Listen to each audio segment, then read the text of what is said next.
живой, тірі етіп. Негізі презентациямыз бар, апай презентация жоқ деп отыр, презентация бар. Бірақ презентациямен жүрмейміз деп шештік. Қалай бар, солай кетеді, иә? Солай. Мен енді мынадан бастағым келіп отыр қазір. Үлкен ақша, үлкен ойын деген тақырып аты күшті. Үлкен ақша деген кімде қандай сумма? Соны біліп алайықшы бірінші. Үлкен ақша деген кімде қандай сумма? Соны жаза кетсеңіздер. Өйткені жамботалар үлкен ақша деген это өте андай субъективное мнение, яғни субъективный ғой, субъективный мнение, яғни әркімнің миында үлкен ақша әртүрлі. Біреу үшін 1 миллион теңге үлкен ақша, біреу үшін 100 миллион теңге үлкен ақша. Яғни сіздерге қандай ақша сумма үлкен ақша екенін бірінші анықтап алсаңыздар. Яғни осы жерде бір нәрсені айта кеткім келеді, жамботалар. Вселенная любит точность дейді. Сіз өзіңізге керекті нәрсені неғұрлым точно білген сайын, оның сіздің өміріңізге келу жаңағы мүмкіндігі өте жоғарылайды. Егер сіз өзіңізге қандай машинаны алғыңыз келеді, оның маркасы қандай, оның түсі қандай, бағасы қандай екен, четко білсеңіздер, ол сіздің өміріңізге келе бастайды. Мен 2012 жылы, жоқ 11 жылы ұмытпасам, Алматы қаласынан 4 бөлмелі пәтер алдым. Сол кезде мен ол пәтерді алардың алдында сіздерге бір информация ретінде айтқым келеді. Пәтерді алардың алдында менің қалтамда көк тиын жоқ болды. Мен Жадо деген бір журналда 100 000 теңге айлыққа әшейін қарапайым тілші болып жұмыс істеп жүрдім. Сол журналда жұмыс істеп жүрген кезде кешке жақын келемін да, мен крышаны ашамын да, күнде Алматы қаласынан пәтерлерді қарап отырамын. Күнде қараймын. И сонымен шамалы уақыттан кейін, 2-3 айдан кейін мен 4 бөлмелі пәтер Көктем районынан бағасын бәрін четко білдім. Ішіндегі жаңағы туалеті қандай, қанша жаңағы бөлмесі бар, ол бөлмелер қандай, соның барлығы менің миыма четко информация келгеннен кейін күтпеген жерден менің өмірімде жаңа мүмкіндіктердің есігі ашылды. Мені күтпеген жерден мәдениет арнасына бас продюсер болып шақырды. Кейін Қазақстан ұлттық арнасында мен исполнительный продюсер болып жұмыс істедім. Кейін басқа да аутсорсинг компанияларда жұмыс істей бастап, яғни мен 1 жылға жетпейтін 6-7 айдың көлемінде Алматы қаласынан 140 000 долларға 100 000 теңге айлық алып жүрген жерімнен 140 000 долларға 4 бөлмелі квартираны кәдімгідей сатып алдым. Сондықтан сол кезеңдерде мен бір законды түсіндім. Яғни сіздің өміріңізге арманыңыз орындалу үшін, жамботалар, сіздің өміріңізге чего вы хотите деген кезде мен сізді түнгі сағат 4-те шырт ұйқыңыздан жатқан жерден сізді ұстап алып, айтшы маған, нені қалайсың деген кезде сіз сартылдатып айтуыңыз керек. Мен осынша квартираны хочу, осынша деп. Немесе тұрмысқа шыққыңыз келсе, сен қандай жігітке тұрмысқа шыққың келеді деген кезде сартылдатып айтсаңыз, сіздің арманыңыз орындалу мүмкінділігі 100%-ке жоғарыла бастайды. Ал адамдардың көпшілігінде ең үлкен ақшаға байланысты проблемалардың бірі, ол адамдар өздерінің не қалайтындарын анық білмейді. Неғұрлым анық білмесеңіз, соғұрлым сіздің өміріңізде орындалуы қаупі жоғары болады. Орындалмайды, то есть. Сондықтан мені оқып жатырық сіздерде 100 миллион, мен өте көп сөйлеймін, маған подкастта да айтады, Мұхиттың сөз беріп тұрғышы Құдай үшін деп. Яғни Мұхит жылып алмасаң, мен деген сартылдап сөйлейтін адаммын. Сондықтан мен комментарий оқып отырғам, адамдардың несін 100 миллион, біреу вообще 10 миллиард доллар деп жазыпты да, 10 миллиард доллар енді үлкен ақша. Мен енді осы жерде екінші сұрақ қойғым келеді. Хорошо, біреулерің 100 миллион депсіздер, біреулеріңіз 50 миллион, 100 миллион, 200 миллион, 500 миллион деген суммалар жазып жатсыздар да. Енді сұрақ, сол ақшаны табуға сіздерге не кедергі, не жетіспейді? То есть сылтауратыңыздаршы қазір. Сылтауды жазсаңыздар, четко, вообще қорықпай жаза беріңіздер. Бұл өте честный, открытый эфир. Өйткені сіз үлкен ақшаға өтуіңіз үшін өзіңізді четко көріп, өзіңіздің честныйда болсаңыз, ол сіздің өміріңізге жылдам келе бастайды. Честно жауап беріңіз. Что вам не хватает? Не жетіспейді сізге сол табысқа жету үшін? Біреуде дағды болуы мүмкін, біреуде командамен жұмыс жасау, біреуде танымалдылық болуы мүмкін, біреу вообще маған таныс проявленностьтен қорқады. Біреу проявленность мүмкін. Яғни жазыңыздар вот. Дух, білім, қорқыныш, жұмыс жоқ дейді. Жоқ, жұмыс жоқ деген саналмайды. Не жетіспейді вот. Қандай қасиет, қабілет жетіспейді? Или былай айтыңыздаршы, Мұхит, маған егер мына нәрсені берсең, мен 100 миллион доллар табатын едім. Маған мына нәрсені берсең, мен 100 миллион теңгені осы айда табатын едім. Менде мына нәрсе болса, мен ертең-ақ 2 миллиардтық табысқа шығып кететін едім деген сияқты не жетіспейді? Вот. Сауат, энергия, білім, проявленность, знаний, сенім, қорқыныш, вот. Возраст. Супер. дисциплина нет дейді, жалқаулық дейді, тоқтап қалып жатыр. Енді осы жерде менде екінші сұрақ шығады. Қараңыздар, вроде оңай нәрселер жазылып жатыр, күшті нәрселер жазылып жатыр. Яғни белгілі өзім тапқым келетін табыс тұр, 10 миллион, 100 миллион, 200 миллион, мейлі там пока абстрактный. Соның ортадағы кедергі ғой жаңағы. Иә, ортадағы не жетіспейді деген кезде адамдар айтып жатыр. Білім жетіспейді дейді, қорқыныш жетіспейді, зона комфорта жетіспейді, правильно, то есть біліп тұр не жетіспейтін. Енді, пожалуйста, соны жасады, тап дейін десең, бірдеңе ұстап тұр ғой онда. Осы жерде менің жаңағы ұстазымның керемет сөзі бар да, бізде вовлеченность к изменениям, яғни өзгеріске деген, вовлеченность деген не? Өзгеріске деген ынтызарлықтан көрі дейді, ол өзгеріске бір ынтамен ұмтылудан көрі дейді. Бізге қарсыласуды больше таңдаймыз дейді. Чем вовлеченность к изменениямнен көрі, яғни аяғым шығарып отырған келіп тұр, қарсыласуды всегда таңдаймыз. Яғни адамдар өздерінің не жетіспейтінін біледі, бірақ соған қарай не істейді, өтпейді. Өте күшті. Енді мен мына жерде нәрсені айтқым келіп тұр, мына нәрсені айтқым келіп тұр. Не үшін бұл нәрсені сұрадым? Білім, жаңағыдай сауаттылық дедіңіздер, біреулеріңіз жаңағыдай мен возраст пенсионермін деп жатсыздар. Бұл по сути сылтау. Яғни сіз мынау 100 миллион теңгелік үлкен ақшаңызға жетпес үшін өзіңізге сондай бір сылтау ойлап тауып алғансыз. Міне маған осы жетпейді. И сізге негізі жеткіңіз келмейді. Бірақ оны бірдеңе сылтауратуға қажет қой. Мысалы бүгін мен апайға мысалы мектепке барып жүрмін, мектепке сабаққа келмей қалсам, не үшін келмеді деген кезде мен бір сылтау ойлап тауым керекпін. Себебі просто так бармай қалсам, мен таяқ жеймін. Өз-өзімді успокоить ету үшін. Иә, мен өз-өзімді успокоить ету үшін мен қандай бір сылтау ойлап табам, апай, там, не знаю, ауырып қалдым, апай осындай болып қалды, немесе осындай бір ситуация болды деген секілді мен бір сылтау айтам. Мына жердегі менің жасым зейнетте дегенге менде 1040 не бар, кейс бар. Анау KFC-дің основателі бар, 67 жасында полковник Сандерс деген 67 ма, 70 жасында KFC-ді ойлап табады, миллиардер болды. Ондай 1040 версия бар. И негізі средний возраст миллионера дейді, яғни миллионерлердің орташа жасы, жету жасы, ол 57 жас екен. Сонда бұл явно жас емес. Ол жай сылтау. Жаңағыдай жауапкершілік дейсіз. Мен 100% сенімділікпен айта аламын, что жауапкершілігі жоқ адам жоқ бұл өмірде. Балаңа бір жауапкершілік танытып жатсың ба, демек ақшаға да жауапкершілік таныта аласың, бірақ сен почему-то решил ол жақта жауапкершілікті қолданбауды. Түсіндіре алдым ба? Менде дисциплина жетіспейді деп жазып жатыр. Вот дисциплина болғанда мен өзім қалайтын 100% результатқа баратын едім. Жоқ, мен келіспеймін. Дисциплина бар. Дисциплина болмасақ, біз қазір мына жерде отырмайтын едік. Сағат 9-да эфирға кір деді, адам кіріп тұр ғой. Ол ненің көрсеткіші? Дисциплина бар екен. Дисциплина бар. Бірақ не істеп тұр оны? Дисциплинам жоқ деп, оны 100 миллионға жетпеудің сылтау ретінде қолданып тұр. Сонда по сути мен былай айтқым келеді. Ашы шындық, түсіну қиын, бірақ қазір түсінуге тырысып көріңіздер. Сіздерге сол армандап жүрген ақшаларыңызға жетуге қарағанда жетпеу маңыздырақ болып тұр. Вот вопрос неге деген сұрақ осы бізді қадамды жылдамдатады. Яғни мен осы жерде бір нәрсені ойды қоса кеткім келеді. Қазір мен сіздерге Мұхит сенің сұрағыңды қайталап бір айтсаң, одан кейін мен осыған байланысты әрі қарай адамды әрі қарай тереңдету үшін нақты бір мысалды айтсам. Яғни сұрағыңды айт қазір. Сен өзіңнің жетістігіңді, сен өзің қалайтын суммаға жетудің орнына бір жетпеу деген таңдап тұрсың. Не үшін? Ана жақта бір үлкен қорқынышың орындалып кетейін деп тұр. Содан қашып тұрсың. И содан ашық оны мойындамас үшін сен ортасына бір күшті сылтау таптың. Әдемі. Дисциплина жоқ, білім жоқ, сауаттылық жоқ, қаржылай анау жоқ деген сияқты. Бизнесқа ағам жоқ, ақшам жоқ, көкем жоқ, ол кірпіс нәрсе. Енді просто шынайы болайық. Жетсең не болады? Қандай үлкен қорқынышың реализация етіліп кетеді. Вот соған пока ойланып жауап бере беріңіз, апай.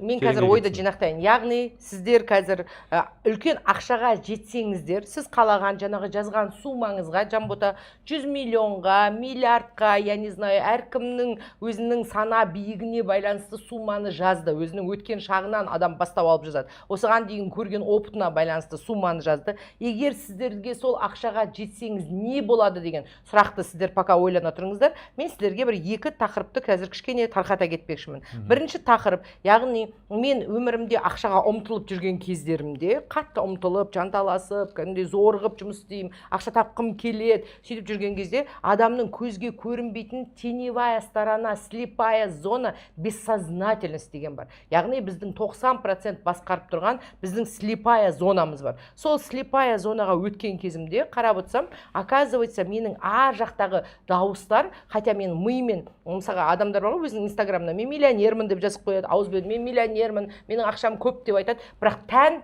сенбейді. Өйткені тәнде белгілі бір мөлшерде біздің программаларымыздың барлығы жазылып тұр. Біздің кедейшілігімізде, ішкі қиналысымызда, яғни біз өзіміз автоматизированный программаларымыздың құрбанымыз, иә? Сол кезеңдерде мен тәнімнің үнін естіген кезде мен шок болдым. Өйткені мен ақша тапқым келеді, ентігіп жүргеніммен ар жақтағы дауыс, "Ей, сенің өмірің точно өзгермейді, ақша болмайды, қайдан болсын" деген ар жақтағы көмескі шыққан дауыс, бірақ менің полностью 99% мені басқарып тұрғанын аңғардым. Яғни сол кезеңдерде мен вообще өзімнің бай болатыныма мүлдем сенбейтінімді байқадым. Хотя мен әрекеттер жасап жүрмін, жұмыстар жасап жүрмін, яғни өзімнен аямаймын, жұмыс істеуге дайынмын, дисциплинаға да өтуге дайынмын, жауапкершілікке де өтуге дайынмын, бірақ менің ар жағымдағы дауыс, сен ешқашанда бай болмайсың деген дауыс сіздерде бар ма? Сол нәрсеге толық жауап берсеңіздер, яғни мен байқадым, что менде егер ол дауыс тұрған кезде ешқашанда расымен де бай болмайтынымды. Өйткені мен сол дауысқа больше басымдық беріп сеніп қоятынымды аңғардым. Яғни біздің ішімізде программалар бар да, біз сол дауыстарға сенеміз, басымдық береміз. Сондықтан сіздердің іштеріңізде сондай дауыс бар ма? Қазір четко, честно жауап берсеңіздер. Екінші дүниелердің бірі, яғни сол кезеңдерде менің ұстазым мынандай дүниені айтты. Таңертең ұйқыдан тұрғаннан бастап, ұйқыға кеткенге шейін сфокусируйся на том, чего ты хочешь деді, а чего ты избегаешь емес. Кәдімгідей осы сөз мені терең ойлантты. Өйткені мен күні бойы сен не нәрсені қалайтыныңа сен басымдық бер. Представьте, қазір сіздерге бір четко айтайын. Қазір осы эфирден кейін біраз адам бай болып кетеді деп есептейікші. Енді әркім өзін екі нұсқаға бөліп қараңыздар. Біреу ақшасыз нұсқа, біреу ақшаңыз бар нұсқаңыз, версияңыз сіздің. Біреу мысалға ақшасы жоқ Мақпал, енді ақшасы бар Мақпал, иә? И сен таңертең тұрғаннан кейін күнделікті сен таңдау жасайсың. Күнделікті сен ақшалы Мақпалды таңдайсың ба, жоқ әлде ақшасыз Мақпалды таңдайсың ба деген сұрақты мен өзіме четко қойдым. Яғни, сфокусируйтесь на том, чего вы хотите деген сөз үнемі жаңағы өзіңнің арманыңды ойлау, мақсатыңды ойлау, соған қарай қадам басудың орнына мен күнделікті өзімнің ақшасыз нұсқам таңдайды екенмін. Яғни қалай? Мен күнделікті отчаянияға түсем, қорқам, енді ақшам болмайды деп переживать етем, уайымға берілем, өмірден баз кешем, жынданам, болмаса стресске түсем, кортизолым көтеріледі. Қарап отырсам, мен өзімнің ақшалы нұсқамды сонда 24 сағаттың ішінде мүлдем таңдамайтынымды ұқтым. Сондықтан қазір сіздер өздеріңіздің ішкі сезімдеріңіз бен ойларыңыз қай жаққа қарай таңдау жасап жатқандығына бір сәтке өзіңізге ойланып осы жерде жауап берсеңіздер. Өйткені біз күнделікті біздің ішкі әлемімізде көтерілетін ойлар бар, жанботалар, біздің ішкі әлемімізде көтерілетін сезімдер бар, эмоциялар бар. Осы ойлар мен сезімдер біздің келесі әрекеттерімізге, дағдыларымызға әсер етеді. Сол ойлар мен сезімдердің әсерінен біз белгілі бір дүниелерді қайталап жасай береміз. Егер менің басымда мысалға выживаниенің программасы қосылып, енді ақшам болмайды, ойбай, енді өлетін шығармын, енді не істеймін, аштан қалам ба деген ойлар келетін болса, соған сәйкес мен денемде стресс, кортизол, выживание, ойбай, ақша жоқ, дефицит деген программа көтеріледі, мен соған сәйкес не істеймін? Дірілдеп любой суммаға дайын болам. Дірілдеп жаңағы не істеп, не ішіп жүргенімді, не қойып жүргенімді өзім білмей қалам. Сондықтан әркім осы жерде четко өзіне сұрақ қойса, сіз күнделікті қай нұсқаңызды Жанбота таңдап жатсыз деген. Әрі қарай кеттік, Мұхитжан, сонымен сұрақтардың жауабын айтып жүрсе. Жаңа өте күшті нұсқалар кетті мені. Жазып жатыр, өзімше болып кететін сияқтымын, егер мен өзім қалаған суммаға жетсем. Жаңағы эго ғой мен айтқан. Иә, тәкаппар болып кететін сияқтымын. Ақшам тартып алатын сияқты. Ол сен өзімше болып кетем дегеннің өзінде де сен уже тәкаппарлықта отырсың, Жанбота. Уже тәкаппарлықта отырсың. Енді осы жерден сұрақ қоюға болады, жаңа бұл именно сұрақты түсінген адамдарға. Енді сұрақ, сізге өзіңіз қалайтын табысқа жету қазір актуалды болып тұр ма? По сути, егер жаңа қорқынышыңызды көрсеңіз, онда не актуальны болып тұр. Ертең менде ең үлкен бір қорқыныштардың бірі, мұны эфирде айтуға бола ма, болмай ма? Мен өлтіріп кетеді деп қорқатын. Потому что киноларда өте көп сондай нелерді көрдік қой. 90-шы жылғы киноларда андай бай, ауқатты жағдайға жетсең, артыңа біреу түсіп өлтіріп кетеді. Сосын сен автоматты түрде қой, одан да ақшамды таппай тыныш жүре берейін. Бірақ саналы түрде сен айта бересің күнде тұрып, ақша хочу, ақша тапқым келеді деп. Бірақ анау бейсана бар ғой, санаға қарағанда әлде қайда жылдамырақ жұмыс жасайтын. Бейсанамда жаңа үлкен программа тұр. Өлтіріп кетеді деген. Түсіндіре алдым ба? И бұны осындай Мақпал ханым, өзім психологтарым жаңағыдай арнайы бір тапсырмалар, жаттығулар арқылы осының қорқынышты проживать ету дейміз, қорқынышты проживать ету. Қорқынышты толық проживать еткеннен кейін ғана барып менде кетті да жаңағыдай артынан. Мен үшін мысалы қараңыздаршы, осыдан 3-4 жыл бұрынғы үлкен ақша деген түсінік пен қазіргі үлкен ақша деген түсінік екеу орасан зор разница. Осыдан 5 жыл бұрын мен бір жылда 3 миллион теңге ақша тапсам деп ойлайтынмын. Бір жылда 3 миллион теңге ақша тауып, мына Polo деген машинемнің кредитін жауып алсам, күшті болып еді. Супер, айына 300 мың теңге ғой сонда. 300 мың теңге тапсам деп. Ол сол кездегі менің максимум болған. Енді кейін белгілі бір уақыттан кейін қарасақ, бір 2 жылдан кейін именно осындай бір дұрыс жұмыс, мышлениемен дұрыс жұмыс жасағаннан кейін менің айлық табысым 3 миллионға айналыпты. Кейін апталық табыс 3 миллионға айналыпты. Кейін біз күндік саудамыз 3 миллионға айналыпты. Қазір сен өзіңе уже рұқсат бере аласың үлкен суммадағы, потому что бұрынғыдай қорқыныш жоқ. Енді ол қорқыныш басқа суммада шығады.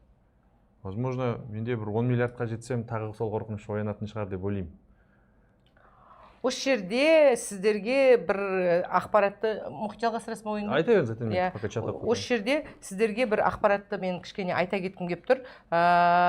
Қара жұмыс істеп тұр, шашап қалам ба деп қалыптасқан дей ма? Яғни сіздерге ары қарай бір күшті ақпаратты айтқым келіп тұр. Ақша табу үшін жанботалар ол өмірде жаңағы мұхиттың айтуы бойынша, менің айтуым бойынша нақты бір қазір осы эфирдің барысында мен қалай да бай боламын деген шешімге келсеңіздер. Өйткені сіз кедей боламын мен, кедейшілікті таңдаймын деген шешімнің өзі белгілі бір мөлшерде сіздің тәкаппарлығыңызды қоректендіріп отырғандығын мен қайталап шегелеп айтамын. Мен байлар сияқты емеспін, мен олар сияқты жаңағы алчный емеспін, мен олар сияқты жылпос емеспін, мен олар сияқты адамдарды алдамаймын деген түсініктердің барлығы сіздің кедейшілігіңізге, жаңағы кедейшілік деген эгоңызды қоректендіріп отырғанын айтқым келеді. Өйткені көптеген ақшасы жоқ адамдарда байлар алдайды, мен ондай иттікке бармаймын, алдамаймын мен адамдарды деп ойлайды. Сондықтан өздерінің бәрібір тәкаппарлығын қоректендіріп отырған чотқа ұқсаңыздар екен деймін. Екінші дүние, яғни сіз өзіңіздің все шешімді қабылдадыңыз. Шешімді қабылдағаннан кейін сіз өзіңізге қанша сумма керек екенін түсіндіңіз, все осы суммаға барам деген сіз қазір осы эфирдің барысында нақты прям определенный манифестировать етіп шешімдеріңізді қабылдасаңыздар. Енді ол шешімді қабылдағаннан кейін әрі қарай соған байлыққа баратын жолда сіздерге не керек деп ойлайсыздар? Мен сол нәрсені сіздердің жандарыңызды қинамай сразу ответті айтпақшымын, өйткені уже жарты сағат өтіпті, эфирді барынша сіздерге мол мағлұматқа толтырғым келеді. Яғни ол шешімді қабылдағаннан кейін бізге определенным образом қазір четко көп адам түсінді состояние керек. Яғни жаңағы айттық қой сіздерде вовлеченность керек. Өзіңіздің осы байлыққа баратын жаңа образыңызға, жаңа кезеңіңізге өтуге сізде вовлеченно, қуанып, мәссаған мен солай қарай жүрсем деген вовлеченность керек дедім, сол вовлеченностьпен сіз өзіңіздің қадамдарыңыз жасай бастайсыз. Сол қадамдарыңыз жасалған кезде біздің өмірімізде естественным образом байлыққа баратын жолда әртүрлі кедергі бұралаңдар жолығады. Мысалға, сіз минусқа кіріп кетуіңіз мүмкін, қолыңыздағы ақшаңыздан айырылып қалуыңыз мүмкін, немесе басқа да сатқындықтар көруіңіз мүмкін. Естественным образом сіздің өміріңізде сыртқы бір оқиғалар бола бастайды. Яғни қарыз алуыңыз мүмкін, кредитқа кіруіңіз мүмкін, неважно. Сыртқы өмірде белгілі бір оқиғалар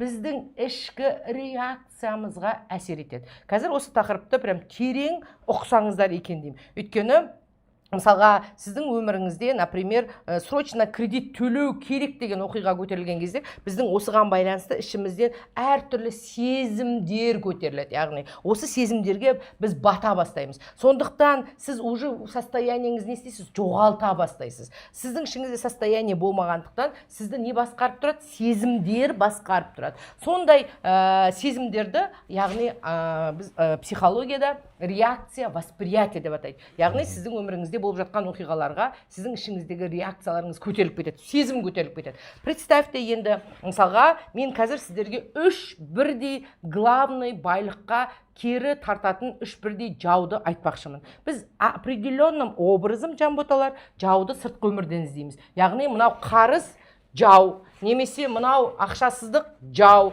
немесе мынау өмірдегі проблема жау деп қараймыз. Ал шын мәнінде менің ұстазым Эххард Толле айтпақшы, сіздердің өмірлеріңізде проблемасыз өмірді ешкім сізге не гарантирует. Яғни менің өмірімде де күнделікті 1045 проблемалар бар. Бірақ біздің ішімізде проблемаларға байланысты ішімізден туындайтын восприятиемізге қарасақ, яғни біздің қабылдауымызға қарасақ. Проблема туындаған кезде біз сразу не істейміз? Отчаяние деген мұхитқа батамыз да өмірден баз кеше бастаймыз. Құдайым-ай, мен не деген бақытсыз едім, неліктен менің ғана жолым болмайды, елдің бәрі бақытты, мен ғана сорлап тұрмын деген ішкі отчаяниемен біз осы состояниеде, немесе енді ақшам болмай қалатын сияқты, енді мен кредит төлей алмай қалатын сияқтымын, енді аштан өліп қалатын сияқтымын деген сезімдер біздің аяқ қолымызды шынжырмен матап, қазақша айтқанда, біздің аяқ қолымызды кәдімгідей байлап, әрі қарай жұмыс істетуімізге кері ықпалын тигізеді. Представьте, сіз қазір ішіңізде қорқыныш көтерілді. Мен сіздерге 3 бірдей жауды айттым. Бірінші жау ол қорқыныш, яғни енді ақшасыз қалам ба деген сізде қорқыныш көтеріліп тұр, қатты көтеріледі. Екінші жау сізде жаңағы қайғыру, уайымдау, енді мен не істеймін, құдайыма мен не деген бақытсыз едім деген сіздің ішінде. Үшінші жауды қазір айтамын. Енді қараңыздар, сіздерде 3 жау көтерілді. Енді сіздің қазір мысалға өміріңізде қазір срочно кредит төлеуіңіз керек. Срочно кредит төлеуіңіз керек, немесе срочно аренда төлеуіңіз керек, немесе сізге срочно қазір ақша керек.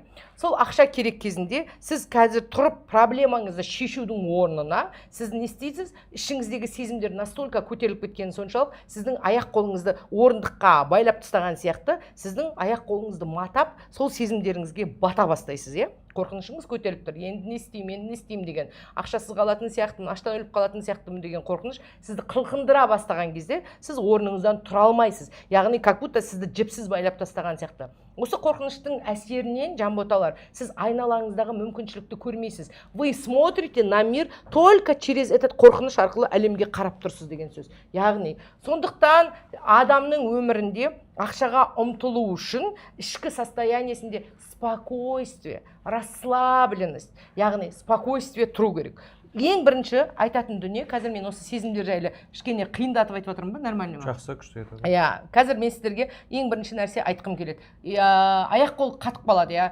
Енді ең бірінші нәрсе, қазір эфирдің барысында ақша тапқыларыңыз келсе, жанботалар, онда қиындықтарға деген сіздің восприятиеңіз, қабылдауыңыз норма тұру керек. Қиындық болады, это нормально. Любой қиындық мені пісіреді, өсіреді, оларды жеңгеннен кейін менің жаңағы өзіме деген сенімім жоғарылайды, менің мықтылығым артады деген дүние тұру керек. Қатып қалып жатыр ма? Нормально, Яғни, бірінші қиындыққа деген сіздің ішкі қабылдауыңызды дұрыстау керек. Өйткені, любой адамның өмірінде маңдайынан қиындық ұрған кезде сразу не істейді? Адам отчаянияға түсіп, әлемдегі жалғыз қиындығы бар адам мен сияқты. Елдің бәрі қиындықсыз жүрген сияқтысыз. Мен ғана бақытсыз сияқтымын, не істейді? Адам өмірден баз кеше бастайды. Сондықтан нормально, яғни байлыққа баратын жолда қиындық болады. Это мышление богатого человека. Дұрыс айтады Жанна. Өйткені олар қиындықты бір мысалға сенің жаңағы өміріңнің бір айнымас бөлшегі сияқты қабылдайды. Ал ақшасы жоқ адамдар, қазір кешірім өтінемін, мұхит, ақшасы жоқ адамдар қиындықсыз өмірді іздейді. Мен сразу байлыққа күмп ете қалуым керек. Сразу мен өмірімде ақша болмай қалады. Яғни ол адамдардың ең үлкен ошибкасы в том, что мысалға бүйтеді, бір, например, адам, ақша табам деп ұмтылды делік, ұмтылды, и сразу ол адамға бір жұмысты істейді. Жұмысты істеген кезде нәтиже болмайды. Сосын нәтиже болмағаннан кейін не істейді ол адам? Сразу самооценкасынан ұрады. Мен неліктен нәтиже менде болмай жатыр. Сразу ожидание қояды. Сондықтан осы қабылдауды дұрыс түсіну керек маған дейді. Дұрыс, Молли, дұрыс айтасыз. Яғни спокойно қабылдау. Это нормально. Бүкіл мен сіздерге айтайын, ақшасы бар адамдардың бәрінің қиындығы бастан артылады. Олар бірақ ол қиындықты өмірдің мәні көрмейді. Спокойно қабылдайды. Соған байланысты ақша тауып отыр. Соған байланысты. Олардың қиындықтары, сіздердің қиындықтары, олардың өмірін, менің өміріме сіз бір күн келіп, Мақпал Қаратайдың өміріне ақшасына қызығатын адамдар бар ғой. Менің өмірімді бір күн келіп сүріп көрсеңіз, сіз қашып кетуіңіз мүмкін. Өйткені байлыққа жететін адамдарды тәуекелшілдік, яғни қиындыққа деген спокойный, здравый көзқарасты қалыптастыру керек. Первый очередь. Бірден қосып кетейінші. Мен бір танысым бар, енді үлкен оптовый саудамен айналысады. 2,5 миллиард қарызы бар да. Үлкен ақшаны ойнап. Осы жерде осыны елестетіп көріңіздерші, жаңағыдай. Сізде 2,5 миллиард қарызыңыз бар. Қаншалықты сіз оны қазір көтере аласыз? Вот бір. И жаңа апайдың айтып жатқан сөзіне мен мына нәрсені қосқым келеді. үлкен ақшаға барар жолында қиындық жоқ деген иллюзорный неден кету керек, арылу керек, иә. Бұл анау өмірім қиын болып кетеді деген сөз емес. Қиындық пісіреді, мені мықты етеді, и это нормально деген дүниеге анау күні бір той болған ғой, сөйтіп той болған кезде, тамада шыққан кезде айтқан ғой, тойда кімнің қанша қарызы бар деген ғой. Сөйтсе барлығы шығып, біреу менің, ойбай, 1 миллион теңге қарызым бар, менің банкте, біреу 5 миллион теңге қарызым бар деп, сөйтіп бәрі жылап жатса, бір әйел шықты да, менің 10 миллиард теңге кредитім бар деген ғой. Аналар бәрі, на самом деле 10 миллиард кредиті бар адам, бір как будто олардың алдында бір сразу духы бар адам сияқты. Яғни определенным образом ол адамдар белгілі бір жауапкершілікті көтеріп жүргендігін ұқсаңыздар екен, иә.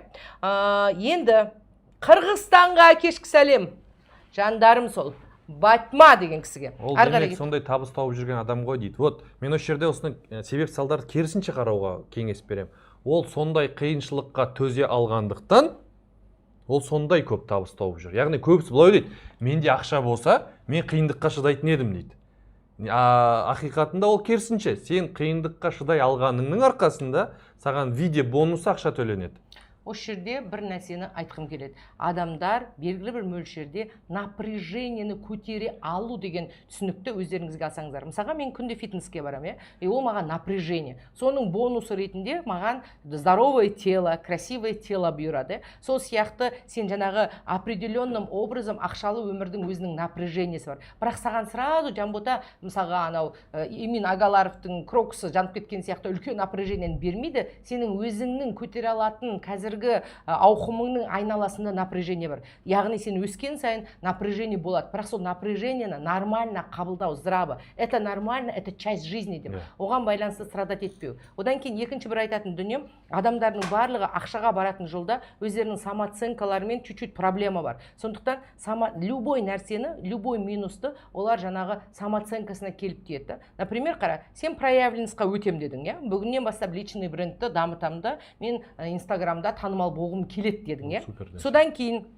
танымалдылыққа өтем дедің да, сен 2 рилс түсірдің. 3 рилс түсіргеннен кейін сенің рилстарың атпады, и біз не істейміз сразу? Мені Құдай жақсы көрмейді, либо мен онша емес сөйлеп тұрмын, яғни мен өмірде онша емеспін деген сияқты қатты соған отчаянияға түсіп кетеміз. Мен сіздерге ақшаға баратын жолда опытты қатты жақсы көріңіздер деп айтқым келеді. Яғни қателесуден қорықпаңыздар. Наоборот, неғұрлым көбірек қателік жасайсыз, соғұрлым сіздер өмірде опыттарыңызды аласыздар. Екінші, яғни ол адамға не істеу керек? Ол адам со мной что-то не так деп ойлап қалады да адамдардың барлығы. Менің рилсым атпады, значит, со мной что-то не так. Ол адамға с вами все в порядке. Просто сіз рилс жасайтын маманнан оқуыңыз керек. Немесе жаңағы определенным образом маркетингті оқуыңыз керек. Яғни белгілі бір мөлшерде сіздің ақша таппауыңызға ықпалын тигізіп жатқан, сізде бүкіл нәрсе порядке. Просто сіздің белгілі бір дүниеден ақпаратыңыз жетіспей жатыр деген сөз. Сондықтан әр адам ақша табу жолында не істеу керек? Білім алу керек. Все время надо придется развиваться. Яғни сіз қиындықты жеңген сайын, опытты алған сайын, біліміңіз өскен сайын сізде не істейді?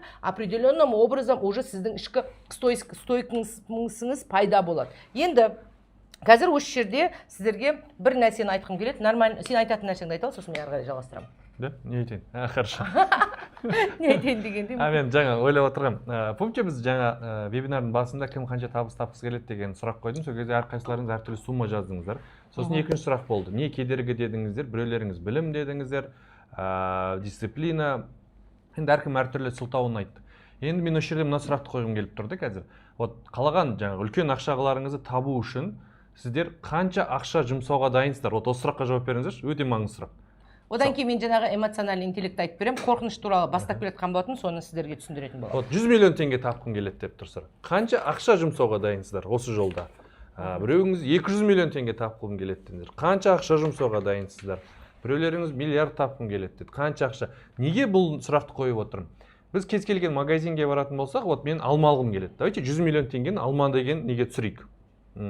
Алма деген масштабқа түсірейік. Мен алма алу үшін не істеуім қажет? Ақша төлеуім керек. Ақшасын беруім қажетпін. 2000 теңге. Бірінші ақшасын берем, сосын алмасын аламын. Солай ғой? Мен айтамаймын ғой, мысалы жаңадай, алманы маған 50 теңгеге бер десем. 2 килограмм алманы маған 50 теңгеге бер десем, ол бере ме? 20 теңгеге бер десем, бере ме? Жоқ, бермейді. Енді тура сол секілді, әр қайсыларыңыздың бастарыңызда бір сол ақшаның құны бар. Тапқыңыз келетін ақшаның құны бар. сол қаншалықты орынды және орынсыз екендігін түсінулер керек. Біреу айтады, 1 миллиард теңге тапқым келеді дейді, бірақ 100 мың теңге ақша салуға дайын емеспін дейді да. Өзінің біліміне де, жаңағы өзінің өсуіне де, опытына да, өмірлік жолға өтуге де қарсыласа береді. Мен сондай адам болғанмын. Мен сондай адам болғанмын. Өз-өзін аяйды да, өмірлік не опытқа бексімейді. Вообще ақша, мен типа инфобизнес ол не деп ойлайтын мен. Мүлде ақша салмағанмын. Ең бірінші курсымда мен 80 мың теңгеге алып оқыдым. Кейін қарасам жаңағыдай нем көбейіп қымбаттап баратыр. Чектарымша оқитын білім. Біз система бизнес система деген обучениені мен 12 миллион теңгеге оқыдым. Потом тренингтарға бардық. Дубайдағы тренингқа 3 миллионға бардық. В общем қарасам осыған дейін бір 30-35 миллион теңгенің көлемінде не оқып саптым. 150 миллион теңге менің жұмсағаным. Вот апай көрдіңіздер ме? Енді осы жерден сұрақ шығады, естественный сұрақ шығады. Жаңағы ақшаны табу үшін, өздеріңіз қалаған ақшаны табу үшін қанша ақшаны салуға дайынсыздар? Егер мынау алмасу заңдылығы болмаса, алмасу болмайтын болса, сіздерде тек қана ол арман күйінде ғана болады. Арман күйінде ғана.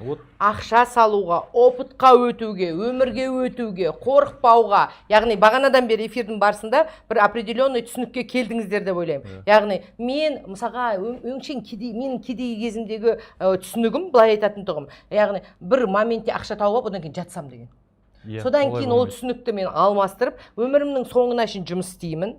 Көзім жұмылғанша, ана дүниеге кеткенше я готова работать деген түсінікті алған кезде ғана менің өмірімде жаңа кезеңдер ашыла бастады. Яғни адамдардың көпшілігі, именно ақшасы жоқ адамдардың көпшілігі өзін опытқа немауға сдать себя. Сдать деген не? Өмірге бермейді өзін. Определенным образом сандықтың ішінде сақтап, аяп, былай барсам мен таяқ жеп қалуым мүмкін, былай барсам күйіп қалуым мүмкін, былай барсам мені алдап кетуім мүмкін, Мақпал Қаратай маған сабағын сатуы мүмкін, басқа мүмкін деп өз-өзін былай аяп отырған кезде ешқандай тиіспеген күйінде ана дүниеге кетуге дайындалып жүрген адамдар бар. Сондықтан өмірге қорықпай өзін бере алатын адамдар ғана бұл өмірде бай болады. Қорықпай бере алатын. Түсінікті ғой, а? Енді осы жерде сөзімді аяқтап кетейін. Мысалы, жаздыңыздар, әрқайсыларыңыз өздеріңіз суммаларын жаздар. Біреу 10 миллион теңге беруге дайынмын. Енді қазір ауадағы жоқ ақшаны бере салу өте оңай.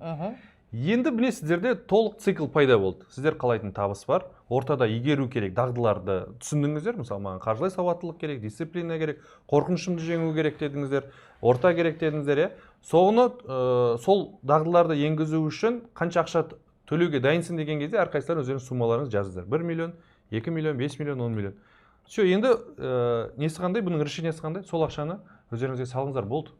1 жыл, максимум 2 жыл уақыт бересіздер. Сіздер жаңағы өздеріңізге арнаған тапқым келеді деген суммаға қалай жеткендеріңіз өзіңіз түсінбей қаласыз. Пока бермегенше, пока өзіңізге салмағанша, пока өзіңізді дағдыландырмағанша, пока өзіңізді киіндірмегенше, наворачивать етпегенше, өкінішке орай ол нәрсе болмайды. Болды. Бұл сабақ алудың, енді мен обязательно курс ал, жаса деген сөз емес, ол сабақ алудың әртүрлі жолы бар. Ол миллион теңгелік, не знаю, ол там, я не знаю, кітап ал хотя бы 30 мың теңге, 40 мың теңге деген кітап ал, ол да ақша. Ағзаңа сал, денсаулығыңа сал, имиджіңа сал, тағы не бар? Короче, мен сіздерге бір ақиқатты айтқым келеді, жанботалар. Сен өзіңе қаншалықты құюға дайынсың, соншалықты Вселенныйдың да саған беретіні соншалықты. Бұл кәдімгідей көзге көрінбейтін мүлтіксіз есеп екен. Өйткені сен өзіңе ештеңке қимасаң, құйғың келмесе, өзіңе ештеңкені қимай, өзіңді соңғы орынға қойып, маған осы болады деп өз-өзіңе рұқсат бермесең, көнсең, сен белгілі бір мөлшерде тапжылмай тұрып қаласың. Сондықтан мен өз-өзіме ақшам менің өмірім яғни менің бір кезеңдерде жанботалармен ақша табуға ұмтылғанмен настолько өз-өзіме қимайтынмын. Өйткені мен отбасын ойладым, күйеуіме болсын дедім, балаларыма болсын дедім, өзім жаңағы ескі жыртық киіммен жүре беретін тұғым. Сондай моменттерде өзімнің алдымдағы қарызым көбейіп кетті. Өзімді көп өкпелеттім, көп сатқындық жасадым. Өзімнің соңғы орынға көп қойдым. Бірақ менің бүкіл ұмтылыстарым, еңбекқор адам болдым жастайымнан, білім қуған адам болдым. Бүкіл ұмтылыстарым нәтижесіз бола берді. Сондай моменттерде неліктен менің өмірімде нәтиже болмай жатыр? Мен қанша зорықсам да, қанша жұмыс істесем де, неліктен нәтиже болмай жатыр деген ашық сұрақты өзіме қойған кезде менің өзімнің алдымдағы қарызым көп екенін ұқтым. Яғни мен өз-өзіме киімге бермеймін, мен басқаларына қиямын с удовольствием, но өзіме ақша қиғым келмейді, біліміме ақша қиғым келмейді, өзімнің демалысыма ақша қиғым келмейді. өзіме ештеңке қиғым келмейді, но өзгелер үшін жанталасып жүрген кезімде, яғни сондай моменттерде тоқтап өзіме ақша сала бастадым. Өзімнің біліміме, киіміме, әлемді көруіме, жақсы жаңа эмоцияларыма сала бастаған кезде ғана менің өміріме ақша келді. Мен ана бір кісіге жауап берейінші, жаңа жазып жатты. Салдық қой болды. Қойшы дейді. Үстіге қарай шығарыңызшы сәл прям қатты жауап бергім келіп тұр. Қойшы, салдық қой, наоборот кірдік дейді да. Төмен. Тағы да. Вот, айгы деген. Қойшы, салдық қой, наоборот кірдік дейді. Мен бұл кісіге кеңес беремін. Болды, енді самай қойыңызшы, болды. Көніңіз онда. Болды, бір рет салдыңыз, қадал қапсыз, болды, енді самаңыз болды. Все, болды. Бизнес деген, ол солай жұмыс жасайды екен, ол бір рет салдың, қадалсаң, екінші мүмкіндік жоқ онда. Шанс бермеу керек. Бір кітаптан, по сути, инсайт алып, оны іс-әрекетіне енгізбей алмасаң, болды, онда вообще кітап оқыма. Сенде тек қана бірақ қана мүмкіндік бар. Вот осы ойдан қадаламыз да, кім айтты бізде бір ғана мүмкіндік бар деп. Бірінші оқыған кітабың атпауы мүмкін. Бірінші оқыған сабағың сен ойлаған нәтижені бермеуі мүмкін. Бірақ ол фундамент қалыптастырып кетеді. Мен бір команда деген обучениеға мен бір үш түрлі неге бардым. Үш түрлі спикерға бардым. Оның алдында бір 10-ға жуық кітап оқыдым. Ол әрбір оқыған кітабынан мынау пайдасыз болды деп тастайтын болатын болса, мен сол жерде қалатын едім. Вот осыны түсіндіргім келеді да, кім айтты сенде бір ғана попытка бар деп. Бұл ең үлкен, жаңа апайдың бір айтатын күш сөзі бар, не деуші еді, оны великий обманщик. Великий обманщиктің несі? Тұзағы. Біздің ішімізде дауыс бар.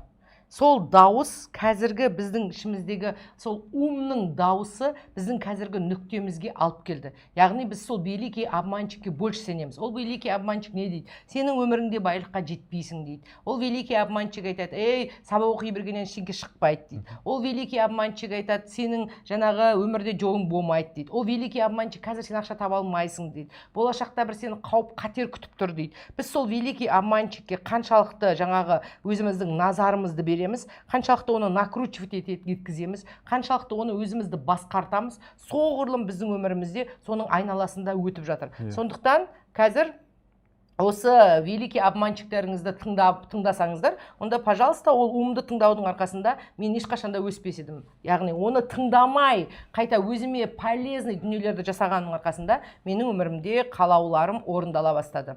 Менде мынандай идея бар да, жаңағы ойымды толтырып кетейін дегенім ғой. Вот мына кісі тағы да бір күш бір рет емес, бірнеше рет салды, қадалдық дейді да. Егер, давайте, мынандай бір физиктерде мынандай бір сөз бар. Чем больше попыток, тем больше вероятность того, что получится. То есть ол солай жұмыс жасайды. Егер мен сізге қазір гарантия берсем, что сенің 20-шы попыткаң саған 200 миллион теңге, или 500 миллион теңге, или там өзің қалаған сумманы ал келеді деген мен гарантия берейін. Мен, по сути, просто елестету үшін ғана. Сіздер екінші попыткада қадалқағаннан қаншалықты сіздер боль сезінесіздер? Сезінбейсіздер. Тұрасыздар, үшіншісін жасайсыздар, төртінші жасайсыздар. Неге? Себебі мұхит айтты бізге 20-сында атам деді. Түсіндіре алдым ғой? Бізде осы попытканың басымызға қойып алған өзіміздің бір лимиті болғандықтан біз тез қадалқап жатыр. Біз ойлап тұрық, біздің ойымша біз үшінші попыткадан кейін ат кетуіміз қажет. Жоқ, Томас Эдисон 10.000-ші попыткада лампочканы ойлап тапты. Майкл Джексонның тек 17% әні ғана популярность қапарды. Ол 1000 ән жазған да, по сути. Кімнің, Кристофер Ноланның, мысалы, соңғы Одиссей деген киносын көрдік, бірақ оған дейін оның 1040 попыткасы бар. Оны көрінбейді. Сондықтан мына жерде ең басты нәрсе, бұны кім айтады? Черчилль айтады. Что такое успех деген кезде? Бұл бір неудачадан екінші неудачаға энтузиазмды жоғалтпай жүгіру дейді да. Вовлеченность жаңа мен вовлечен. Енді осы жерде апай не үшін керек? Вот мынандай апай секілді, Мақпал ханым секілді ұстаздар не үшін керек? Мен не үшін Мақпал ханымды жақсы көремін? Вот осы энтузиазмды қойып береді да. Бұл нәтижеге емес екен, мұхит жаңа. Менде апайдың алдына қанша рет жылап бардым, менде болмай жатыр. Мұхит, кім айтты саған ол болу керек? Басынан сипайды, жаңа ішіндегі неңді реттейді, сен жанасын қайттан кетесің. Түсіндіре алдым ба? Бұл жерде мәселе пока ты живой тоқтамау. И ол өзінің нәтижесін накопительный эффект ретінде ол бәрібір береді. Мысалы, біз Мақпал ханым екеуміз тренировкаға барып жүрік. Екінші рет тренировкаға бардым, мен барып, где мен прессім қайда десем. Ол қаншалықты ол адекватты ой. Ол айтады, кемі 6 ай баруың керексің. Вообще лучше 6 жыл. Қазір мына жерде менің бір сұраққа жауап бергім келіп тұр. Миллионшы рет жасадым деген адамның мышлениясінде общийдан, яғни адам фактын ажырата алмайды. Яғни мышлениясы полностью обширно ойлайды да. На самом деле ол қазір ол адамға қағазға отырып, великий обманщик оның миына төніп алған, сен миллионшы рет попытка жасадың деп. Миллионшы попытканы мен де жасаған жоқпын осы уақытқа шейін, мұхит та жасаған жоқ. Сізге қағазға отырып, кәдімгідей фактімен ойланып, здравый мыслиға келу үшін сіз қанша рет попытка жасағаныңызда қағазға жазып шықсаңыз, ешқандай миллионшы рет болмаған, оның барлығы лишь бы сені попытка жасатқызбай, өзіңнің өткен қазіргі қиналып жүрген өміріңде алып қалудың бүкіл алғы шарттар екенін түсінетінің. Өйткені адам лишь бы попытка жасамау үшін. Представьте, өміріңізді попытка жасамаған күйіңізде, сіз өзіңізді тексеріп көрмеген күйіңізде, тәуекел етпеген күйіңізде өліп кетуден асқан қорлық жоқ шығар. Мысалға, мына тамшы дейді, тас жарады дейді. Сен қаншалықты попытка жасаған сайын ғана өсесің. Одан кейін жаңа бір кісіні айтыппын. Жаңағы мен не деді?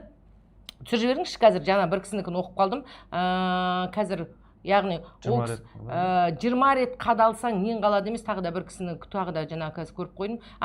Мен жаңағы мүлдем нәтиже болған жоқ деген бір кісіні оқып қалдым. Қазір приблизительно айтқым келеді. Мынау великий обманщик шын мәнінде нәтижені көрсеткізбейді да. Менің ұстазым Джо Диспензаға бір әйел барады да, аэропорттан күтіп алады. Сосын жаңағы аэропорттан күтіп алған кезде, нормально ма барлығы? Аэропорттан күтіп алған кезде жаңағы әйел айтады Джоға, Джо, менде ешқандай нәтиже жоқ дейді. Сосын Джо айтады, давай сен қазір осыдан 3 жыл бұрын маған келген кездегі нәтижелеріңді жазып шықшы дейді қағазға. Сол кезде сен нақты нәтижені көресің деп. Мынау великий обманщик сенің өміріндегі кішкентай нәтижелерін өзің көрмейді. Мысалға сен қазір ойланып көрсең, сен егер осыған дейін 3 рет сабақ алған болсаң, точно мен саған айтайын, егер маған разборға келетін болсаң, мен сенің нәтижеңді өте қатты көрсетіп берер едім. Но мы любим обесценивать. Мы любим өз-өзіміздің нәтижені көрмеуге, шүкіршілікті айтпауға, жоқ деп жылай беруге, өзіңді қайғыртуға, мен жолым болмай жатқан сияқтымын, мен бейшара болып жүрген сияқтымын деп. Шын мәнінде егер сен өзіңнің 3 жыл бұрынғы өміріңе артқа қарайтын болсаң, көп нәтижеге жеткеніңді байқайсың. Мысалға жаңа мұхит айтты ғой сіздерге. 5 жыл бұрын мен 300 000 теңге зарплатаны аңсап жүргем деп. На самом деле адамдар қазір космический өсуде, бірақ біз сол космический өсуді көрмейміз. Өзіміздің қазіргі өміріміздің өзгергенін көрмейміз да, наоборот, өміріміздің жаңағы мен айтпақшы сіздерге, неліктен сфокусируйтесь на своем плохом дейді, чем о хорошем. Яғни өзіміздің өміріміздегі жаман кезеңдерді тізіп, әйтеуір бақытсыз екендігімізді қалай да растауымыз керек та. Мен осындай бақытсызбын дегенді күн сайын өзімізге растаудамыз. Сондықтан әркімнің өзі өңіліп қазір четко, здраво қағазға жазатын болса, олардың өмірінде мен сіздерге айтайын, сабақтан кейін нәтиже болмауы мүмкін емес. Любой сабақ билет в один конец дейді. Яғни сен бәрібір бұрынғы моментіңе қайтып келмейсің. Даже сен нөлге түскеннің өзінде де бұрынғыдан қарағанда анағұрлым білімдірек, анағұрлым тәжірибелі болып шығасың. Дәл бұрынғы нөліңе ешқашанда қайтып келмейсің. Осы нәрсені ұқсаңыздар. Енді мен осы түсінікті сіздерге бір ауыз айта кетейін, одан кейін жаңағы алғашқы эфирдің барысында бастаған ойымды жинақтап айта кеткім келіп тұр. Біріншіден, жанботалар, мұқият тыңдаңыздар. Мынандай жоқ па? Әкеп берсеңіздер. Біріншіден, жанботалар, біздің барлығы, мынау великий обманщик біздің басымызда отыр, біздің басымызда отыр, и ол бізге всегда айтады, қазір сен жаңа істі істесең, сен минусқа кіресің дейді. Сен минусқа кіресің да, қайтадан сен, мысалға сен бұған дейінгі бір-екі попыткаларың болуы мүмкін. Кәсіп бастап көрдің, сен сол кәсіптен жаңағы араларыңызда аузы күйген адамдардың болу, это норма. Мысалға сен кәсіп бастадың, ол заңдылық. Заңдылық кәсіп бастадың да, сен минусқа кіріп кеттің. И сөйттің да, сен сол кәсіптен кейін құладың да, енді сенің умың айтады, сені қалай да мынау белгісіздіктен қорғақсы келеді. Өзі умның негізгі жаңағы істейтін жұмысы ол сені қорғау болып табылады. Күндіз-түні сені қорғауды ойлайды. Яғни адамның психикасы адамды қорғауды ойлайды. Сондықтан психика жалпы белгісіздіктен қатты қорқады. Сондықтан сенің умың айтады, ой, жаңадан кәсіп бастама, қазір новыйдан магазин ашпай-ақ қой, ештеңе істемей-ақ қой, өйткені сен минусқа кіресің дейді. Өйткені сен ана минусың есіңде қалып қалды миыңда, и сен қалай да сол минусқа, нөлге кірем ба деп қорқып, жаңа кәсіпті бастамаудың бүкіл себеп салдарын, яғни ойлайсың да, лишь бы сен жаңа кезеңге өтпес үшін, өз-өзіңді жаңа сақтау үшін аяп, өз-өзіңді лишь бы өтіп жүрсің, қорқып. Өйткені былай қарай аттасам аяғым батпақ бола ма, былай қарай аттасам қиналып қалам ба деп өз-өзіңді. Ал мен сіздерге эфирдің барысында толық түсіндірдім, что қиналыс сізге керек екенін. Өйткені мысалға спорттағы қиналыс менің теламды дұрыстайды деген сияқты, өмірдегі қиналыс сені шыңдайды.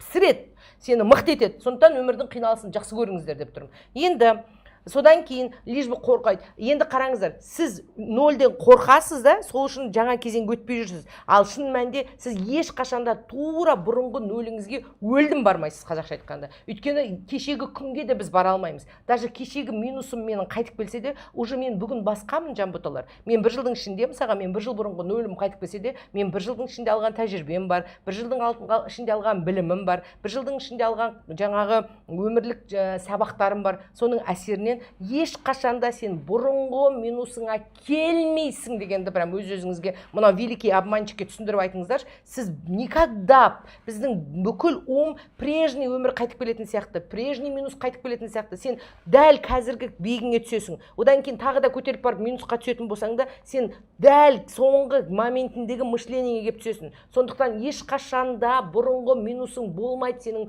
өміріңнің бір кезеңіндегі деген түсінікті өздеріңізге алсаңыздар екен деймін. Енді мен мұхит сөйлей берейін ба? Сөйлей бер. Енді өміріңнің бір кезеңдерінде қараңыздар, сіздерге отырып түсіндірейінші қазір. Хоп деп алайын. Өміріңнің бір кезеңдерінде, Жанбота, мені мұқият тыңда. Сен жаңағы все, осы сабақтан кейін қазір мотивацияны точно аласың. Осы сабақтан кейін сенің точно көзің жанады. Все, қайтадан өмірге өтемін, қайтадан опыт аламын, қайтадан өмірдің ойынына өтем деңіздер. Пожалуйста, өмірдің ортасына, ойынынан қашып, өзіңді сары сандықтың ішінде сақтап, өмірден қорқып жүре бермеңіздер.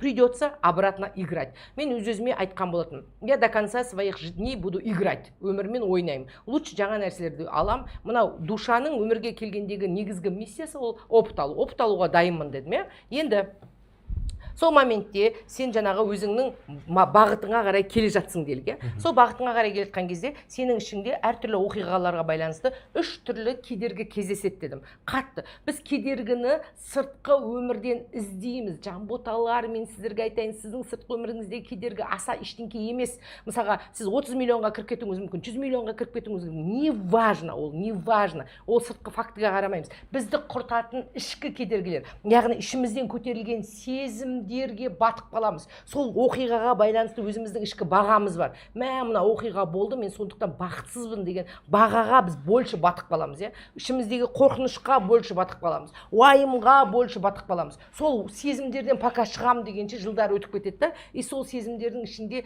қатты кіріп кетеміз. Енді менің өмірімде, мысалға, менің ішімде ақшасыз қалам ба деген қорқыныш бар. Мен өте қатты қорқынышы жоғары адам болдым, Сондықтан өмірімде, мысалға, минусқа кірген кезімде срочно аренда төлеу керек болады, срочно кредит төлеу керек болған кезде менің қорқынышым не істейді? Қатты көтеріліп кетеді. Қатты көтерілген кезде мен не істеймін? Яғни ол қорқынышты сезінбес үшін қорыққаннан қорқамды, ол қорқынышты не істеймін? Ішіме қарай тыға бастаймын. Лишь бы ананы сезінбес үшін. Өйткені қорқыныш мені не істеп тұр? Аяқ қолымды матап ұстап тұр, яғни. Сондықтан менің ішімде не болып жатыр? Конфликт болып жатыр, война болып жатыр, ішімде хаос болып жатыр. Сыртқы өмірімдегі оқиға емес, мәселе ол оқиғада жан жоқ. Біздің ішкі сол оқиғаға деген бағамыз, сол оқиғаға деген ішкі болымыз бізді қатты батырып тастайды. Мәселе ол біреуге 100 миллион теңге бөл, біреуге 10 миллион теңге бөл, біреуге 1 миллион теңге бөл. Ода емес, біздің ішіміздегі соған деген бағамыздан қиналамыз, Сондықтан мен қорқынышымды не істеймін? Тығып тастаймын. Немесе менің өмірімде, ішкі жан дүниемде жаңағы мен бақытсызбын деген ішкі ұйғарым бар,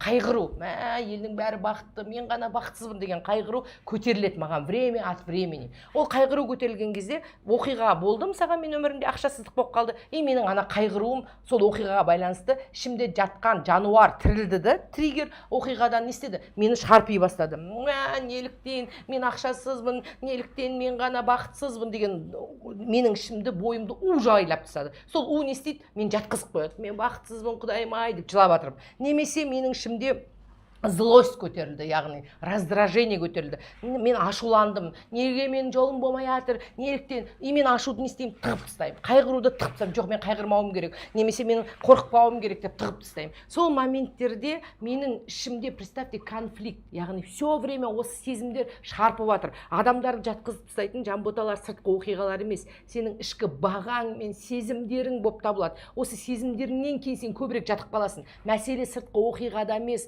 оны ұлғайтатын да өзіміз, оны сыртқы оқиғаны ойбай керемет бақытсыздық деп баға беретін де өзіміз, оны өмірдің мәніне айналдыратын да өзіміз. Сондықтан осы жерде әркім үлкен ақшаға жету үшін өзінің ішкі әлемімен жұмыс істеуге тура келеді. Сондай моменттерде мен ұстазым алдымнан шыққан кезде өте керемет сөз айтты. Мақпал деді, сен өмірде переживать етпеген қандай сезімің бар білесің бе деді.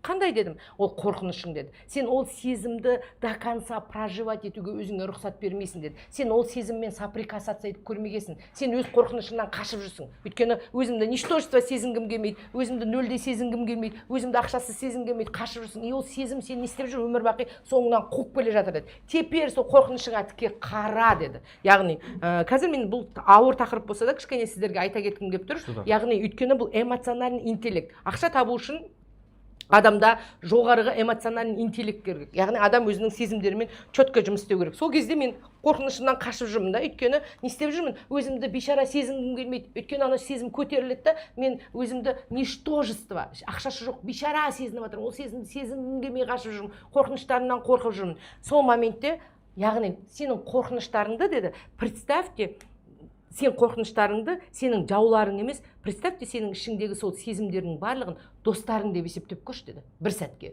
Яғни сенің қорқынышың, ол не үшін көтеріледі? Сенің өміріңде бір қауіп болып қала ма, ақшасыз қалып қала ма деп көтеріліп тұр деді. Ал сенің жаңағы өзіңді бақытсыз сезінуің деді, ол сенің бақытты болуыңмен жақтас деді. Өйткені мен неге бақытсызбын деп көтеріліп тұр да, ол сені бақытты қылғысы келіп тұрған сезім деді. Ал сенің ашуың деді, ол сенің өміріңде жаңағы белгілі бір шекараларыңның құлауы, немесе бір нәрселерге ашулану. Осы ішіңде өзің қашып жүрген сезімдердің барлығын, қорқынышың, мен жаңа қайғыруың өмірден, злостың, ашуың, осылардың барлығын сен қашып, мен жақсы адам болайыншы, мен неге қорқам, мен неге қайғырам, мен неліктен жаңағы ашуланам, осылардың бәрін сезінбей ішімді пустата қылшы деп өмірден сұрап жүрмін ғой. Ты можешь каждый сезіміңе тіке қарап, оларды құшақтауға деді, каждый сезіміңді. Представь, сен қорқынышыңды, я тебя принимаю, қорқынышым. Мен сені қабылдаймын, жақсы көремін, сен мені қорғағым кеп тұрған ішкі даусым екенсің. Яғни нормально деп оған, как взрослый сияқты өзіңнің қорқынышыңа тіке қарап, проживать ете аласың ба деді. Когда ты проживаешь, олар 5-ақ секундта ағып кетеді сенің бойыңнан. Ешнәрсе бұл өмірде біздің бойымызда мәңгі тұрмайды. И сол сияқты сен өзіңнің ішіңдегі жаңағы қайғыруыңды да, я тебя принимаю, да, сен мені бақытты қылғың кеп жатыр екен ғой деп, оны құшақтап, өзіңе рұқсат етші, и бойыңнан ағып кетеді. Ашулануыңа да рұқсат берші, я разрешаю себе, я живой человек. Яғни бүкіл сезімдеріңе рұқсат берші деген кезде ғана сенің ішіңдегі хаос тоқтайды деді. Сенің ішіңдегі война тоқтайды. Өйткені сен бәрін қабылдадың. Это нормально. Я живой человек, и мен қорқамын. Я живой человек, мен қайғырамын. Я живой человек, я злюсь деген кезде сен өзіңе деген ұлы принятие кетеді, сен өзіңді толық қабылдайсың. Ішіңдегі война тоқтаған кезде сенде сол моментте ақша саған спокойно келе бастайды деді. Сондықтан әрбір менің сабағыма қатысатын адамдарға мен всегда айтамын, эмоциональный интеллект керек. Өйткені сенің ішіңде соғыс болып жатқан кезде, Жанбота, сенің ішіңде майдан болып жатқан кезде, сен сыртқы өмірдің майданын жеңе алмайсың. Өйткені сенің бүкіл энергияң осы майданға кетіп жатыр. Сенің ішіңдегі осы процесстерге көбірек күшің кетіп қалып жатыр. А когда ты себя принимаешь таким, какой ты есть, өзің жалқаулығыңмен де принимаешь, өзіңнің қорқақтығыңмен де принимаешь. Да, мен өте қатты қорқақ адаммын, это нормально. Да, мен қайғыра беретін адаммын, это нормально. Өзіңнен басқа адам іздемеген кезде, сенің ішінде хаос тоқтаған кезде, боран тоқтаған кезде, саған жаңа мүмкіндіктер аша бастайсың. Өйткені сенің бүкіл внимание осы хаоста қазір. Ал сен басқа нәрсені істемей отырсың, көрмей отырсың. Сондықтан и так-то ол сезім сені басқарып отыр. Когда сен оны рұқсат берген кезде, ол сенен не істейді? Ағып кетеді. Когда сен қорыққаның үшін қорқып жүрсің, жоқ қорықпауым керек деп тұрған кезде, сені қорқыныш басқарып тұр. А когда сен жоқ мен қайғырмауым керек деп жүргенде, қайғыру басқарып тұр. Жоқ мен ашуланбауым керек деп жүрген кезде, сен раздражителенсің, сен злишься все время. А когда ты разрешаешь и себя не ищешь другого человека, каждый сезіміңмен четко соприкасаться етесің. Жанбота, ты часть меня, я қабылдадым деген кезде, сенің өміріңде ұлы махаббат махаббат кетеді, өзіңе деген принятие. Да, мен жалқауланам, да, мен қорқам деген кезде, сен уже ішкі соғысың тоқтаған кезде, сен уже өмірдің опытын алуға дайын боласың деген сөз. Сондықтан мен әрбір қатысушы адамыма обязательно эмоциональный интеллект керек. Любое принятие керек өзіңе. Ояну керек. Мына великий обманщиктың түрмесінен шығу керек. Ол сені ұстап отыр. Ақшаң болмайды, өмірің өзгермейді, сен бай болмайсың деп. Жанбота, 100% бай боласың. 100% жаңағы өміріңді өзгерте аласың. Сен жаңағы шексіздіктің бір несісің, бөлшегісің. Сен құдіретті күштен жаратылғасың. Сондықтан өзіңнің мышлениеңе, сеніміңе қайта қарап шығуыңа тура келеді. Ішкі программаларыңды қайта қарап шығуыңа тура келеді деп айтқым келеді. Осы жерде сіздерге айтатын бір керемет ұсыныс бар. Мұхит мырзаға сөз беремін. Ұсынысты ма? Мен су бордап лақтыра салдыңыз ба? Мен мына нәрсені айтқым келіп отқан, жаңа сіз күшті ой қозғап кеттіңіз. Қорқыныш. Байқадыңыздар ма өмірде мынандай бір заңдылықты? Неден қорқасың, соған барасың. Қайғыға салынып кетсе, қайғы әдетке айналып кетпейін. Бәріңіздің Светажан қайғы әдетіңіз уже. Қайғыруға денеңіз настолько үйреніп кеткен. И Джо Диспензаның керемет сөзі бар.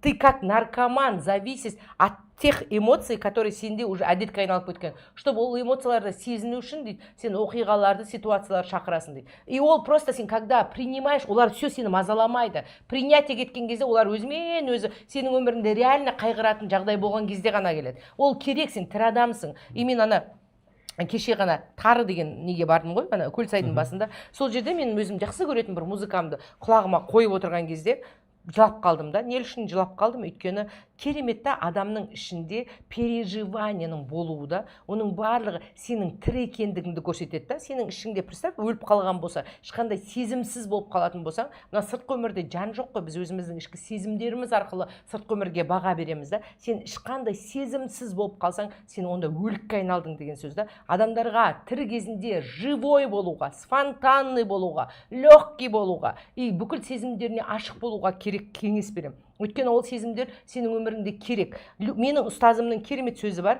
Любой сезім первозданном виде ғажап деген. Яғни первозданном виде деген сөз сенде ол программа болып қалып қалма. Ол сезімдер саған керек. Когда сен принимаешь, любишь, они жайылып кетті ішіңе, и сенің өміріңде, мысалға, әкең өмірден өтті делік, шешең өмірден сен қайғыратын жағдай болуы мүмкін да. И это нормально. Ондай моментте сен қайғырасың, қайғымен құшақтасасың. Сенің өміріңде арыстан қуып келе жатса қорқатын жағдай болуы мүмкін. И сені қорғау үшін ол сезім көтерілді. Сенің өміріңде біреу сенің шекараңды айналайын аямай басып атса, ашуланатын жағдай керек та. Мысалға, қаншама әйелдерге мысалға ашуын өзіне қабылдауға кеңес беремін. Өзіңді қорғайтын моментте біреу сені төбеңе тышып бара жатқан кезде айналайын успокойся деп айту үшін саған ашу керек. Любой сезім саған керек. Сен оларды өлтіріп тастама. Просто когда ты принимаешь, любишь, сонда олар қажет кезінде ғана здраво келе бастайды. Ал адамдарда не істейді? Нездорово қатып қалған. Когда ты не принимаешь себя, из себя ты ищешь другого человека, онда не істейді олар? Сенің ішіңде нездорово келе бастайды. Когда сен бәрін ашып қарайсың, да, қайғыруым қабылдаймын, да, қорқынышым қабылдаймын деген кезде ғана, сонда сенің өміріңде ішкі тыныштық келеді. Сен осы равновесиядан, осы расслабленностьтан, осы спокойствиеден любой қамалыңды ала аласың. Өйткені сенің ішіңдегі жаулар емес, бәрі сенің достарың айналды, жақтастарың айналды. Сенің қорқынышың да сенің жақтасың айналды, қайғыруың да жақтасың айналды, қуануың да жақтасыңа айналды. Енді менің сіздерге айтатын керемет қазір ұсынысымды айта бастайын ба, уже әлі ерте ме? Иә, қазір мен жаңа ойымды аяқтап соған алып келгім келген. Жаңа помните, сіздер айттыңыздар, апай бір күшті сөз айтты, қорқынышты не үшін жеңу керектігін жақсылап түсіндіріп берді, иә?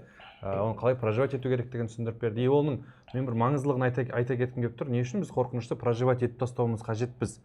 Егер біз қорқынышты проживать етпесек, каким-то образом сол қорқынышты өмірімізге тартады екенбіз, ше? Вот жаңа бір кісі айтып қалды, мен қарыздан шыға алмайтын сияқтымын деген қорқыныш, скорее всего, сол қарыздан шығармай ұстап тұр. Енді мен осы жерде айтқым келіп тұрған нәрсе. Бұл әрине сіздер қазір базасын түсіндіңіздер. Апай айтты, қабылдадыңыздар. Бірақ бұны толық жасау керек оны. Иә, енгізу, сіңіру, инструменттерін қолдану ол мүлде бөлек әңгіме. Ол тек қана мотивацияға тойып, менде түсінік пайда болды, қорқынышты проживать ету керек екен. Ал хорошо, қалай проживать етеміз қорқынышты? Не істейміз оны? Қалай проживать етеміз? Все, жаңа ашуды проживать етіп тастау керек екен. Хорошо, қалай проживать етеміз? Эмоциональный интеллект керек екен. Хорошо, қалай эмоциональный интеллект көтереміз? Ол вопрос болып қалады. яғни сіздер қазір общий фундаментін түсіндіңіздер, сіздерде күшті направление пайда болды, сіздер өздеріңіз жаңа үлкен ақшаның алғашқы ойынын бастадыңыздар. Енді осы жерде не керек? Ұстаз керек. Қазір осы жерде бір нәрсе айтқым келіп тұр да. Мен ұстаз керек деген сөзді қазір қайталап айтатын боламын. Жанботалар, қараңызшы, Жанбота бүкіл жан жүрегіңізбен назарыңызды маған бұрыңызшы қазір. Прям услышьте меня сердцем, телом услышьте меня. Жүрегіңізбен естіңізші, құлағыңызбен ғана емес. Тәніңізбен естіңізші, Жанбота. Егер сіздің ішкі әлеміңізде тыныштық болмайынша, егер сіз ішкі әлеміңізде бүкіл частарыңызбен дос болмайынша, сіз өмірдің любой дауылынан құлақ қалып жатсыздар. Любой кедергіден сіз жылап қалып жатсыз. Любой әшейін кішкентай болған бір үпіткен желден сіз өмірден баз кешіп, тұра алмай тұралап қалып жатсыз. Наоборот, сізге бірінші осы эфирдің барысында ұқсаңыздар екен деймін. Өмір желсіз болмайды. Жауын жауады, дауыл жауады, қар жауады. Өмірдің әртүрлі сәттері болады. Соған отважно қарап тұру үшін өмір өзінен қорықпайтындарды жақсы көреді. Өмір өзіне тіке қарайтындарды жақсы көреді. Отважно қарау үшін өз өміріңізге өзіңізді беріп үйренсеңіздер екен деймін. Яғни ақша табу деген сөз, ақша деген ойынға өзіңді беру. Бұл игра, бұл ойын. Бұл ойында опыт көп аласың, сен пісесің. Бірақ ол ойынға көп адам өзін бере алмайды. Өйткені өз-өзін аяйды, даже еңбектен аяйды. Бір нәрсеме су тиеді, бір жеріме жаңағы қотыр шығады деп өз-өзін ненің астында, көрпенің астында тығып жатыр деп айтқым келеді. Өмірдің пісіруіне берсең, енді сол өмірдің пісіруіне өту үшін, Жанбота, енді сенің ішіңдегі жаулар сыртта емес, сенің ішіңде болып тұрады. Өмірдегі оқиға емес, сол оқиғаға байланысты өзіміздің бағамыз. Мысалы 30 миллион теңге жоғалттың делік, и все, сен 30 миллион теңге жоғалтқаннан кейін өз-өзің жек көріп, сен 30 миллион жоғалтқан оңбағансың деп самонаказаниеге кетіп қаламыз. Сен нормально 30 миллион жоғалту. Ол путта сен 100 миллион жоғалтуы мүмкін, миллиард жоғалтуы мүмкін. Кеше ғана мысалға Тесланың, например, несі құлады да, акциясы құлады да, и 12 миллиард доллар жоғалтты делік. Кім айтып атқан аты кім еді? Илон Маск. И это нормальный процесс. Сол процесстерге байланысты құлап қала берме деймін да. Ол үшін сенің өміріңде, сыртқы өміріңде әртүрлі жағдайлар болады. Сенің өміріңде ешкім гладко обещать ете алмайды дедім. Сол процесстерге құламау үшін сенің ішінде эмоциональный интеллект керек. Өйткені сенің ішінде эмоциональный интеллект болмаса, Жанбота, любой жаңағы қорқынышың көбейіп кетеді. Мысалға доллар қымбаттады десе, сен қорқыныш қылқындырады. Немесе қазір сен жаңағы арендаң төлей алмай қалды десе, қорқыныш қылқындырады. Олар қылқындырмау үшін сен қорқынышыңа тіке қарап үйрену керексің. Оны проживать етіп, сен өзіңнің қорқынышыңнан жоғары болуың керексің. Осы жерде менің ұстазым керемет сөзі бар, Джо Диспензаның. Сенің өмірге деген стремлениең дейді, сенің қорқыныштарыңнан анағұрлым жоғары болу керек. Яғни сенің бай болам деген вовлеченностьсің, сенің қорқыныштарыңнан жоғары болу керек. Ал біз өзіміздің қорқынышымызды өзімізден жоғары қылып, оған қараудан қорқып, қашып жүрген кезімізде ол біз не істеп жүр? Қуып жүр. Сондықтан наоборот, сол ішіңнен қуып жүрген арыстанға тіке қарайтын уақыт келді. Сол тіке қарауды мен өзімнің сабақтарымда үйрете бастаймын. Жаңа сіздерге Мұхит керемет сөз айтты. Яғни әр қайсыңызға ұстаз керек деп. Мен өзімді Қазақстандағы ең крутой эмоциональный интеллект болсын, пробужденность болсын, ойды тоқтату, великий обманщикті дұрыстау, өзіңе жаңа программа жазу, здравый болу, сильный болу, где-то әлсіздігіңді де қабылдау. Осы тақырыпта мен өзімді ең крутой ұстаздардың бірі ретінде есептеймін. Оған менің жүріп өткен жолым дәлел. Қаншама кәсіпте жүрген адамдардың барлығы, қаншама адамдар менің алдыма келеді. Ол адамдардың кеше ғана мен өзімнің мысалға менторлығымнан өткен шәкірттеріммен сөйлескен кезде таң қалып қалдым. Біреуі мысалға Ақтаудан базар сатып алдым дейді, біреуі тағы бір нәрсе істедім дейді. Яғни ол адамдардың өміріндегі өзгешеліктерін көрген кезде бұның барлығы менің өзіме деген сенімімнің нығаюына ықпал етуде. Сондықтан мен сіздерді үлкен ақша, үлкен ойын деген керемет өзімнің және Мұхитпен бірге өткізетін тренингіме шақырамын. Ол тренинг 3 қалада болады. 3 қалада 200-ақ адам ғана болады, қатыса алады. Өйткені ол крутой тренинг болады. Яғни 25 тамыз күні Астанада болады, запомните. 27 тамыз күні Алматыда болады, 200-ақ адамнан қатысады.